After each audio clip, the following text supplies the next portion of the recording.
Hi friends, great to all. This is Harna, chartered accountant. America president US Trump very big shocking bill ఒకటి పార్లమెంట్లో present చేశారు.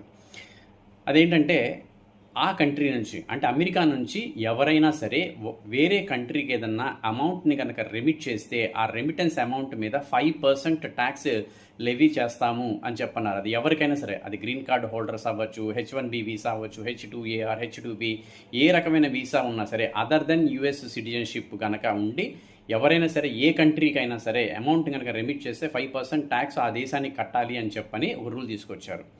మరి మిగిలిన కంట్రీస్కి ఏమవుతుంది ఇది, కానీ మన కంట్రీకి అయితే మాత్రం, అంటే ఇండియాకి అయితే మాత్రం ఇది చాలా చాలా బిగ్ థ్రెట్ అండి, బిగ్ ఎఫెక్ట్ పడుతుంది. ఎందుకనంటే లాస్ట్ ఇయర్ ఫైనాన్షియల్ ఇయర్ 24-25లో సుమారు 3,40,000 కోట్లు మనం అమెరికా నుంచి ఇండియాకి రెమిటెన్స్ చేశారు.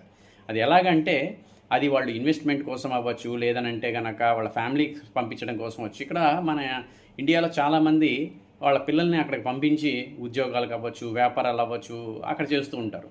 సో వాళ్ళు సంపాదించిన అమౌంట్ని ఇక్కడ రియల్ ఎస్టేట్ ఇన్వెస్ట్మెంట్ కావచ్చు, or shares and mutual funds investment కావచ్చు,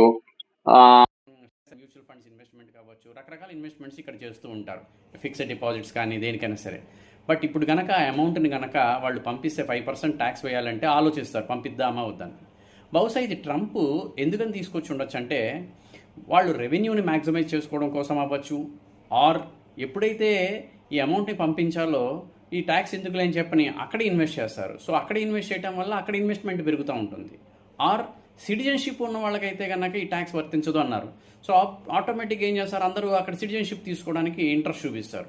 సో అక్కడ సిటిజన్షిప్ తీసుకుంటే ఆటోమేటిక్గా అక్కడ ఓటింగ్ రైట్స్ అవన్నీ వచ్చేస్తూ ఉంటాయి ఇంకా. సో కారణం ఏదైనా సరే, ఇన్ కేస్ ఆ బిల్ కనుక పాస్ అయ్యి ఈ రూల్ కనుక వస్తే వాళ్ళకి ఎంత బెనిఫిట్ వస్తుందో తెలియదు, కానీ మనకైతే మాత్రం చాలా ఇంపాక్ట్ పడుతుంది. మనకు వచ్చే మేజర్ రెవెన్యూ తగ్గిపోతూ ఉంటుంది, అంటే ట్యాక్స్ పడుతుంది కాబట్టి అమౌంట్ పంపించే వాళ్ళు తగ్గిపోతారు, అండ్ డాలర్ రేట్ ఇంకా పెరుగుతుంది, రూపీ వాల్యూ ఇంకా తగ్గిపోతుంది, అండ్ ఇది చాలా చాలా కష్టం. సో అందుకని చెప్పిన మన GTRI global trade research initiative వాళ్ళు RBIతో నెగోషియేషన్స్ చేస్తున్నారు ఈ బిల్ పాస్ అవ్వకుండా చూడటం కోసం చెప్పని.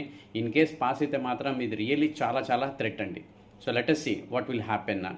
So for more updates, stay tuned to our channel. Thank you very much, and subscribe this channel and share this video and like this video.